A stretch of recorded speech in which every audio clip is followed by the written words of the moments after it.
লইট্টে মাছ খাইতে কার কার ভালো লাগে। লইট্টে মাছটা এই সিজন অনেক ভালো পাওয়া যায়। তো লইট্টে মাছ আনছে আমার আম্মু বাজার থেকে। এখানে পেঁয়াজ কাঁচামরিচ তেল দিয়ে ভালোভাবে ভাইজে নেব। তারপরে এখানে আদা রসুন বাটা দিয়ে দেব।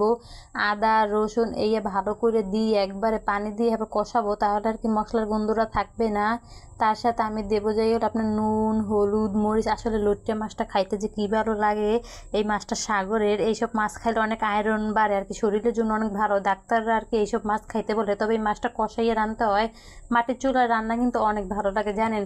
মাটির চুলায় তো লইট্টে মাছ রানবো আজকে। আমার আম্মু আনছে আর কি। বাবার বাড়ি আসলে সাগরের মাছ খাইবাই, আমার শ্বশুর বাড়ির মানুষ এইসব মাছ কেউ খায় না।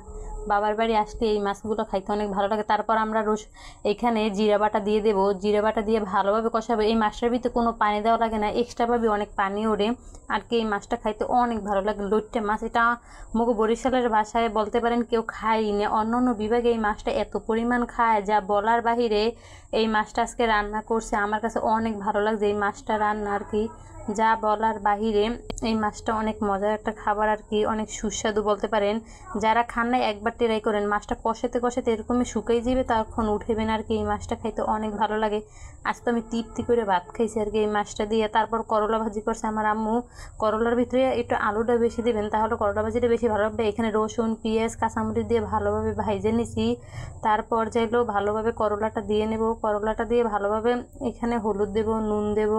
তারপর ভালোভাবে ভাজা ভাজা করবো। এই করলা কিন্তু নিভে চুলায় ভাজলে বিশেষ করে বেশি ভালো লাগে, মশমশা হয়। করলা ভাজির শরীরের জন্য অনেক উপকার, যারা অ্যালার্জি তারা করলা খাইবেন বেশি বেশি। করলা ভাজিটা ঢাইকে দিছি। করলা ভাজিটা অনেক মজা হয়েছে আজকে, যা বলার বাহিরে।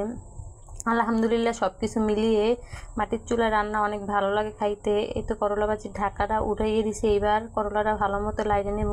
করলা ভাজি করলে খুব কম লাগবেন। তারপর ধনিয়া পাতা দিয়ে দিছি। ধনিয়া পাতা দিয়ে আর কি করলা ভাজি করলে অনেক ভালো লাগে, ঘেরা নাই আর কি। সর্বশেষ করলা ভাজিও করা শেষ আমাগো। এখান আমি যাইলো কুমার শাক রান্না করব।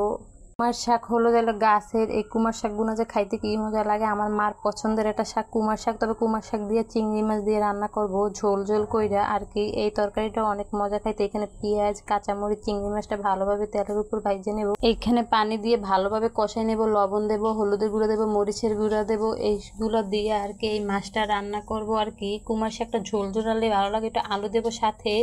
এই তরকারিটা সবারই পছন্দের আর কি কুমার শাক। তারপর আমার মা এখানে কেলাচড়া পাতা ভর্তা বানাবে দিকে, তার জন্য প্রস্তুতি চলতে আছে। এই তো মাটির চুলায় রান্না অলরেডি শেষ। অনেক মজার একটা তরকারি, যা বলার বাহিরে।